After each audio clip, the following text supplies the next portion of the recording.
அன்பர்களே, ஆண்டவராகிய இயேசு கிறிஸ்துவின் நாமத்தில் உங்களுக்கு மனம் நிறைந்த வாழ்த்துக்களை தெரிவித்துக் கொண்டு சத்திய வசனம் திருமறை பாட நிகழ்ச்சிக்கு உங்களை அன்போடு அழைக்கிறோம்.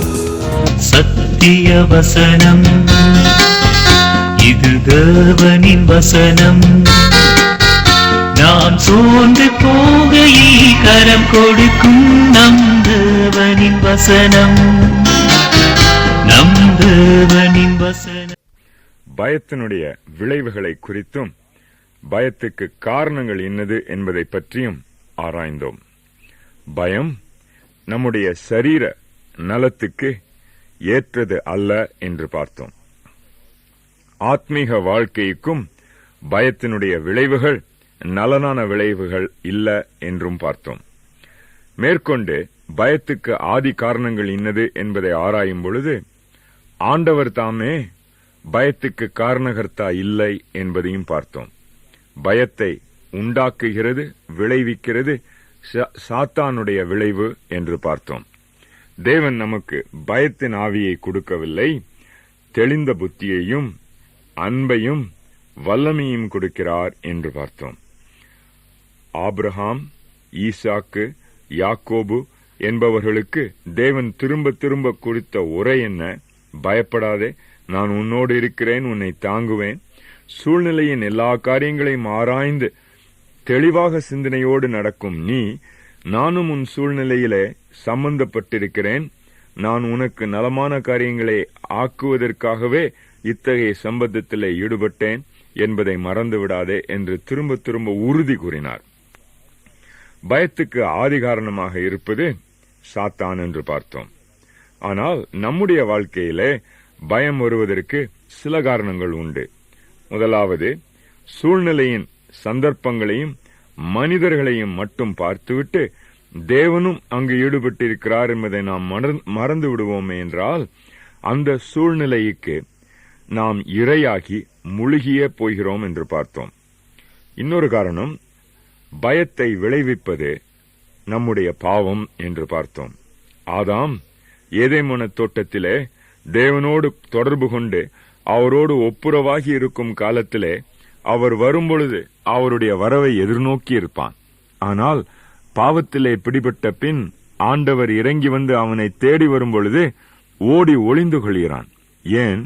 தான் ஈடுபட்டிருக்கும் இந்த பாவத்தினுடைய விளைவினால் தேவனோடு கொண்டிருக்கும் தொடர்பு அன்பின் தொடர்பாக இல்லாமல் பயத்தின் தொடர்பாக முடிந்து விடுகிறது. பாவம் வருவதற்கு ஆதிகாரணமாக இருந்த கீழ்ப்படியாமை என்ற குணம் தேவனோடு மனிதன் கொண்டிருந்த தொடர்பை வெறுப்பாக மாற்றிவிடுகிறது. இன்னொரு காரணம் பயத்திற்கு தப்பான நம்பிக்கைகள், தப்பான கொள்கைகள். நல்ல காரியங்கள் சம்பவிக்கும் பொழுதே இது ஒருவேளை விபரீதமாக முடிந்து விடுமோ என்று ஏதோ ஒரு விதமான பயம் நமக்குள் நம்முடைய சூழ்நிலையினுடைய விளைவாக நடக்கிறது. நல்ல கட்டடங்களை கட்டுகிறோம், அந்த அழகான கட்டிடத்துக்கு திருஷ்டி கழிப்பாக ஒரு அசிங்கமும் அவதூறுமான ஒரு பொம்மையை அங்கு கட்டி வைக்கிறோம். காலத்தை பார்க்கிறோம், நேரத்தை பார்க்கிறோம், குருவி கத்திற்றா அல்லது பள்ளி கத்திற்றா என்றெல்லாம் பார்க்கிறோம். என்ற போதிலும் நம்மையும் கிறிஸ்தவர்கள் என்று அழைத்துக் கொள்கிறோம். கிறிஸ்துவினுடைய ஆளுகைக்குள் இருப்பவனுக்கு இத்தகையமான மூட நம்பிக்கைகளும் விசுவாசங்களும் இருக்குமே என்றால் பயத்திலிருந்து என்றுமே அவன் தப்ப முடியாது. இப்படி பயத்தினுடைய விளைவுகளும் பயத்தின் காரணமும் ஆராய்ந்த பின் இனி பயம் தெளிவதற்கு என்ன வழி என்பதையும் பார்ப்போம். பயம் இயல்பாக நமக்கு இருக்கும் குணம் அல்ல. நாம் வாழ்க்கையிலே அனுபவங்களை பெற்று வளரும் பொழுது நாம் இந்த பயத்தினுடைய காரியங்களை நம்முடைய பழக்கத்திலிருந்து ஏற்றுக்கொள்கிறோம். ஆகவே இப்படி பழகியிருக்கும் காரியத்தின் விளைவாகிய பயத்தை நாமே போக்குவதற்கும் வழி உண்டு. யாரேனும் ஒருவரிடத்திலே, நம்பிக்கை உள்ளவர்களிடத்திலே நம்முடைய பயத்தினுடைய காரணங்கள் இன்னது என்று உட்கார்ந்து நிதானமாக ஆராய்வோமே என்றால் பயத்திலிருந்து ஓரளவிலே விடுதலை பெற வழி உண்டு. அது மட்டுமல்ல, தெளிவாக இந்த சூழ்நிலையிலிருந்து நான் வெளியாகுவேன், இந்த சூழ்நிலை கடந்த காலத்திலே நான் செய்த கிரியைகள், இனி நான் கொண்டிருக்கும் எண்ணங்கள், கொள்கைகள், இவைகளே பயத்துக்கு காரணமாக இருப்பதினால் தெளிவாக நடத்தையிலே நான் கொண்டிருக்கும் தீர்மானத்தை வெளியாக்குவேன் என்று தீர்மானித்து அந்த சூழ்நிலையிலிருந்து வெளியாவது மட்டுமல்லாமல் கடந்த காலத்திலே செய்த பாவத்தினுடைய விளைவை இப்பொழுது கிறிஸ்து இயேசுவிடத்திலே மன்னிப்பு பெற்று பாவத்தின் கரையினின்று கழுவப்பட்டு பரிசுத்தமாக நடப்பதினாலே எனக்கு விடுதலை உண்டு. அதுவும் இல்லாமல் இனிவரும் காலத்திலே தப்பான அபிப்பிராயங்களுக்கு நான் அடிபணியாமல் என் ஆண்டவன் ஒருவனுக்கே நான் சேவை செய்வேன், அவரே எல்லாவற்றையும் ஆளுகிறவர், அவர் என்னோடு இருக்கிறார் என்ற நிச்சயத்திலே வாழ்வதனாலே பயத்திலிருந்து விடுதலை பெறுகிறோம். இன்னொரு காரியம், நாம் பயப்படுவதற்கு ஆதி காரணமாக இருப்பது நம் பேரில் மட்டுமே நாம் கொண்டிருக்கும் நம்பிக்கை. இதை விட்டுவிட்டு ஆண்டவரை நடுமையமாக கொண்டு என்னுடைய வாழ்க்கையை நான் இனி நிர்ணயிப்பேன், அவரே எனக்கு நம்பிக்கைக்கும் ஆதாரத்துக்கும் காரணர் என்ற அந்த தீர்ப்புக்குள் வருவோமே என்றால் பயத்திலிருந்து நிரந்தரமாக நாம் விலகி நடக்கலாம். பயம் நம்மையே நாம் வாழ்க்கையின் மையமாக வைத்திருப்பதனுடைய விளைவு. அப்படி நாம் ஜீவிப்பதனால் பயம் விளையுமே என்றால் ஆண்டவரை சுற்றி நம்முடைய வாழ்க்கையை கட்டும் பொழுது நமக்கு வரும் இன்னொரு விளைவு என்ன? நம்பிக்கை விசுவாசத்தினுடைய விளைவு. விசுவாசத்தினால் நீதிமான் பிழைப்பான் என்று வேதம் சொல்லுகிறது. அது மட்டுமல்ல, இப்பொழுது இந்த வெளிப்படுத்தின விசேஷம் 1வது அதிகாரம் 17-18 வசனங்களின் உள்ளடக்கத்தை ஓரளவு பார்ப்போம். பயந்து நடுங்கி அவருடைய காலடியிலே விழுகிறான் மனிதன், செத்தவனைப் போல கிடைக்கிறான். ஆண்டவர் அவனுக்கு செய்யும் கிரியை என்ன? குனிந்து அவனை தன்னுடைய வலதுகையினாலே தொட்டு தான் இருக்கிறேன், அபயம் கொடுக்கிறேன் என்ற நிச்சயத்தை அவனுக்கு கொடுத்துவிட்டு 3 காரியங்களை சொல்லுகிறார். முதலாவது என்ன? நான் இந்த உயிருள்ள வாழ்க்கையின் ஆண்டவர், தலைவர், ஆளுகிறவராக இருப்பதினால் நீ பயப்படாதே என்று சொல்லுகிறார். வாழ்க்கையை நான் ஆண்டு நடத்துகிறேன், ஆகவே நீ பயன் கொள்ள வேண்டியதில்லை. நீ இப்பொழுது அனுபவிக்கும் எல்லா அனுபவத்திலும் நானும் ஈடுபட்டு இருக்கிறேன் என்பதினாலே நீ இப்பொழுது பயம் கொள்ள வேண்டியதில்லை என்று கூறுகிறார். மத்தேயு எழுதின சுவிசேஷம் 14வது அதிகாரம் 22-33 வசனம் முடிய இருக்கும் பொருளடக்கத்தை உங்களுடைய வேதத்திலே படித்து பாருங்கள். இரவெல்லாம் ஓய்வென்று அந்த சீஷர்கள் படகை செலுத்தி செல்கிறார்கள். ஆனால் காற்று எதிர்காத்து, கடலோ கொந்தளிக்கிறது. ஆகவே போக வேண்டிய திக்கிலே போக முடியாத வண்ணமாக சிக்குண்டு இன்னது செய்வது என்று தெரியாமல் முழிக்கிறார்கள்.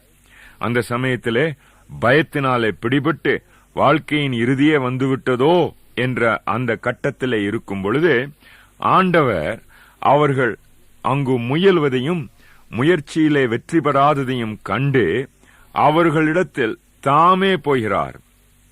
கடலின் மேல் ஏறி நடந்து அவர்களிடத்தில் தாமே போகிறார். இதே வண்ணமாக வாழ்க்கையின் சந்தர்ப்பத்திலே நாம் பிடிபட்டு முன்னேற முடியாமலும் பின்வாங்க முடியாமலும் கடுமையான நிலைமையிலே இருந்து கொண்டு இனி பயத்தின் பிடியிலே பிடிபட்டு கிடக்கும் பொழுது தேவன் தாமே நம்மிடத்திலே வருகிறார். அவரே வந்து கரத்தை நீட்டி தொட்டு, இனி பயப்படாதே, நான் உன்னோடு இருக்கிறேன் என்பதை மறந்து விடாதே, உன்னை காத்து நடத்துவேன், எவரும் உன்னை தொட முடியாத வண்ணமாக உன்னை காக்கிறேன் என்ற நிச்சயத்தையும் கொடுக்கிறார். வாழ்க்கையை ஆளும் ஆண்டவர். அதோடு மட்டும் நின்று விடாமல் இந்த 17-18 வசனங்களிலே வெளிப்படுத்தின விசேஷம் 1வது அதிகாரத்திலே ஆண்டவர் கூறும் இன்னொரு மொழி என்னவென்றால், நான் மரணத்தையும் ஆளும் ஆண்டவர். வாழ்க்கையை மட்டுமல்ல, மரணத்தையும் ஆளுகிறேன். ஒரு சின்ன கிராமத்திலே ஒரு பள்ளிக்கூடம் இருந்ததாம். அந்த கிராமத்தின் சுற்று வட்டாரத்திலே காலரா நோய் வந்துவிடவே அன்றைய தினம் அந்த பிள்ளைகளுக்கு போதனை கொடுப்பதற்காக வந்திருந்த போதகர் தெளிவாக மரணத்தினின்றும் கிறிஸ்து இயேசு காக்க வல்லவர் என்ற சத்தியத்தை எளிய நடையிலே எடுத்து உரைத்தாராம். உரைத்து முடித்த பின் சிறு சிறு பிள்ளைகள் வந்து அவரோடு கூட ஜெபித்து தங்களுக்கும் இயேசு சுவாமிக்கும் இருக்கும் தொடர்பின் நிச்சயத்தை பெற்று சென்றார்களாம். அன்று இரவு ஒரு சிறு பிள்ளைக்கு அந்த கொடிய நோய் பற்றி கொண்டது. அவளுடைய பெற்றோர் நோய்க்கு காரணம் இன்னது என்று உணராததினால் பயந்து போய் சிறு பிள்ளையை தங்களுடைய குடிசையில விட்டுவிட்டு கதவை அடைத்துவிட்டு ஓடிவிட்டார்களாம். அடிக்கடி வாஞ்சையோடு வந்து தாய் தன்னுடைய மகள் மரித்து விட்டாளா என்று எதிர்பார்த்து ஜன்னலின் மூலமாக பரிதாபமாக எட்டி பார்ப்பாளாம். பார்க்கும் பொழுதெல்லாம் மகளோ ஜெபத்திலே ஈடுபட்டிருந்தாராம். ஜெபிப்பது என்ன இயேசு சுவாமி, எல்லோரும் என்னை விட்டு விலகிவிட்டார்கள், தனியாக இருக்கிறேன், மரணம் கிட்டி வருகிறது என்று யோசிக்கிறேன் சுவாமி, எனக்கு பயமுண்டு, பயம் தெளிய நீரே என்னை காத்துக்கொள்ளும், நான் இப்பொழுது எந்த விதத்திலும் பங்கப்படாத வண்ணமாக காக்க வேண்டும் சுவாமி, நீர் இருக்கிறேன் என்று விசுவாசிக்கிறேன் என்றெல்லாம் ஜெபித்துக் கொண்டிருந்தாளாம். காலம் கழிந்து கொண்டே வந்தது. விடிய காலை வந்தவுடனே பலவீனமாக இருந்த மகள் பரிபூர்ண சுகத்தோடு கதவை திறந்து கொண்டு மெதுவாக வெளியே நடந்து வந்தாளாம். காட்சியை கண்ட தாயும் தகப்பனும் உணர்ச்சி ததும்ப மகளை தூக்கி கொண்டு ஓடிப்போய் அந்த சின்ன கிராமத்திலே இருந்த போதகரத்திலே ஓடி, ஐயா, இத்தகைய வல்லமையுள்ள கிறிஸ்துவுக்கு நாங்களும் அடிமைகள் என்று கூறினார்களாம்.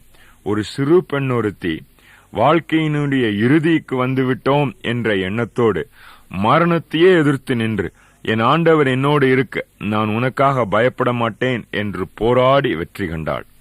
இதே வண்ணமாக நாமும் வாழ்க்கையின் இறுதியை பற்றி அனிச்சயத்திலே ஜீவிக்காமல், கிறிஸ்து இயேசு என்னோடு இருக்கும் வரை மரணமும் எனக்கு ஒரு ஏதுவாக முடியும், இந்த உலகத்துக்கும் மறு உலகத்துக்கும் நடுவிலே இருக்கும் ஒரு கதவு, இதன் மூலமாக நான் நடப்பதினால் விரிவான வாழ்க்கையே பெறுவேன் என்ற நிச்சயத்திலே ஜீவிக்கலாம்.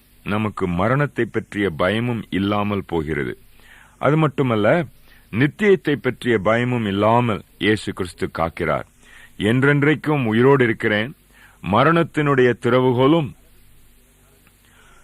நரகத்தின் திறவுகோலும் என்னுடைய கரத்திலே உண்டு என்று கூறுகிறார். ஆகவே நித்தியத்தை பற்றிய எந்தவிதமான பயமும் இல்லாமல் வாழ்வதற்கு கிறிஸ்து இயேசு ஏதுவாக இருக்கிறார். ஏனோக்கு என்று ஒருவன் இருந்தானாம். அவன் தன்னுடைய வாழ்க்கையிலே தினந்தோறும் இயேசுவோடு நெருங்கி நடந்தானாம். ஒரு சிறு ஓய்வு நாள் பள்ளிக்கூடத்திலே சிறு பிள்ளைகளுக்கு ஏனோக்கின் கதையை சொல்லி முடித்தாராம் வாத்தியார். போதகர் அங்கு வரவே சிறு பிள்ளைகள் எவ்வளவு அறிந்து கொண்டார்கள் என்பதை உணர்வதற்காக அவர்களிடத்திலே கேள்வி கேட்டாராம். ஏனோக்கு யார், அவனுக்கு என்ன நடந்தது என்று கேட்டாராம். அதுக்கு ஒரு சிறு பிள்ளை சொல்லிட்டாம், ஐயா, ஏனோக்கு என்பவன் சாதாரணமாக நம்மை போல வாழ்ந்த ஒருவன். சாயங்கால நேரம் வீட்டுக்கு வந்தவுடனே அவனுடைய நண்பராகிய ஆண்டவர் வீட்டுக்கு வருவார். அவனை அழைத்து, நீயும் நானும் உலாவ போகலாம் வா என்று அழைப்பார். தேவனோடு அவன் உலாவும் பொழுது தன்னுடைய கஷ்டங்களையும் நஷ்டங்களையும் எல்லா விதமான பொறுப்பினுடைய பாரங்களையும் தேவனோடு கலந்து கொள்வான். ஆண்டவர் அவனுக்கு நன்மொழி கூற திரும்ப அவன் வீட்டுக்கு வரும்பொழுது உற்சாகத்தோடு மறுபடியும் ஈடுபடுவதற்கு பலனோடு வருவான். இப்படி காலம் கழிந்தது. ஏனோக்கு வயது முதிர்ந்தவனாகிவிட்டான். ஒரு நாள் பொறுப்பு அதிகமா இருக்க ரொம்ப களைத்து போய் வீட்டுக்கு வந்தான். ஆண்டவரோடு அன்றைய தினம் அவன் உலாவும் பொழுது நேரம் கழிவதை பற்றிய சிந்தனையே அவனுக்கு இல்லாமல் போயிற்று. வானத்திலே நட்சத்திரங்கள் உதிக்கத் தொடங்கின. தெருவிலே இருந்த விளக்கெல்லாம் ஏற்று ஆயிற்று. ஆனால் பூங்கா நகரத்துக்கு வெளியிலே இருந்ததினால் பூங்காவின் ஊடாக நடந்து கொண்டிருந்த ஆண்டவரும் ஏனோக்கும் நேரம் போவதை நினைக்காமலே ஆழ்ந்த சிந்தனையிலே ஒருவரோடு ஒருவர் பேசி நடந்து கொண்டிருந்தார்கள். இப்படி காலம் கழிந்த பின் திடீரென்று ஏனோக்கு, ஐயா, ரொம்ப தூரம் வந்து விட்டேன், வீடு திரும்ப வேண்டும், நேரமாயிற்று என்று கூறினான். ஆனால் ஆண்டவரோ அவனை பார்த்து, ஏனாக்கு, இனி உன்னுடைய வீட்டுக்கு நீ போவது என்றால் ரொம்ப தூரம், என்னுடைய இல்லம் அருகிலே இருக்கிறது, ஏன் திரும்ப நீ உன்னுடைய வீட்டுக்கு நடக்க வேண்டும், என்னோடு கூட வா, என்னுடைய வீட்டிலே நீ இருக்கலாம் என்று அழைத்து சென்றார். ஆண்டவருடைய இல்லத்துக்குள் போன ஏனோக்கு திரும்பவும் அதை விட்டு வெளியே வரிய மனமில்லாமல் அங்கேயே தங்கிவிட்டான். இதுதான் கதை என்று சொன்னாலாம். எவ்வளவு அழகான திருப்புதல் அல்லவா! வாழ்க்கையின் இந்த அனுபவத்திலே தினந்தோறும் அவரோடு உலாவி அவருடைய நன்மொழியை பெற்று அவருடைய ஆணையை தவறாமல் கீழ்ப்படிந்து நடப்போமே என்றால் இப்பொழுது இருக்கும் வாழ்க்கையில் மட்டும் நிச்சயமல்ல, இனி வரும் வாழ்க்கையிலும் அவரோடு கூட நடப்பேன். நித்தியத்துக்குள் நான் நடந்த பின் தொடர்ந்து அவரோடு ஒப்புரவாகி அவருடைய நலத்தை பெற்றே அவரோடு பழகுவேன் என்ற நிச்சயம் நமக்கும் உண்டாகிறது. ஆகவே இப்பொழுது நடக்கும் சம்பவங்களிலும் இனி வரும் மரணத்தின் அனுபவத்திலும் இனி காத்திருக்கும் நித்தியத்தின் அனுபவத்திலும் தேவன் நம்மோடு இருப்பதினால் இனி நாம் பயமில்லாமல் வாழ்வதற்கு வகை உண்டு என்று வேதம் தெளிவாக கூறுகிறது. இயேசுநாதர் நமக்கு கொடுக்கும் நிச்சயம், நானே எல்லாவற்றுக்கும் ஆதாரம், மரணத்தையும் வென்றேன், உயிருள்ளவராக இருக்கிறேன், என்னிலே நீ பயமின்றி ஜீவிக்கலாம் என்று தன்னையே நமக்கு கொடுக்கிறார். அவரோடு ஒப்புரவாகுவோமா? ஒரு பெரிய அற்புதத்தை எதிர்பார்ப்போமா? தலை வணங்கி ஜெபிப்போம். சுவாமி, இந்த நல்ல வேளைக்காக ஸ்தோத்திரம். அந்தி பொழுதிலே, இன்னொரு நாளின் இறுதியிலே சுவாமி உம்முடைய முகமாக திரும்புகிறோம். இயேசுராஜா, அநேக காரியங்களை பற்றி எங்களுக்கு பயமும் அநிச்சயமும் உண்டு. சுவாமி, நீரே எங்களுக்கு நிச்சயத்தை தாரும். மரித்து உயிர்த்து எழுந்தவராகிய நீர், மரணத்தை வென்றவராகிய நீர், நித்தியத்தை ஆளுகிறவராகிய நீர் என்னையும் ஆண்டருளும். சுவாமி, என்னுடைய இருதயத்துக்குள் வந்து என்னை ஆட்கொண்டருளும். நான் உம்முடையவனாக, பயமின்றி உம்முடைய கரத்தை பற்றி நடக்கிறவனாக, உம்மோடு ஒப்புரவாகி, உம்மோடு உலாவி, உம்முடைய ஆணையை ஏற்று நடக்கிறவனாக இன்று துவங்கி ஜீவிக்கும் பாக்கியத்தை எனக்கு தாரும். உம்முடைய கரத்திலிருந்து அன்பின் ஆவியையும் வல்லமையின் ஆவியையும் தெளிந்த புத்தியின் ஆவியையும் ஏற்கிறேன் சுவாமி. பயத்தை நீக்குகிறேன் சுவாமி. உம்முடைய நாமத்திலே கேட்கிறேன். ஆமென்.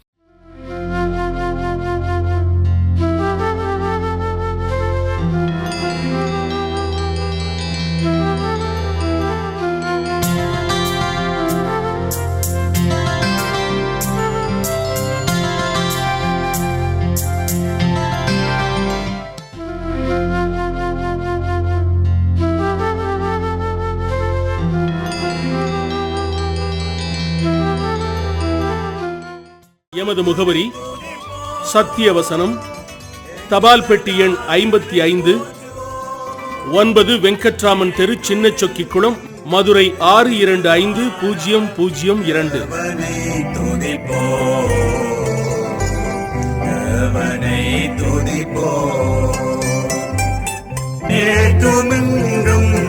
என்றும் மாறா தேவனை துதி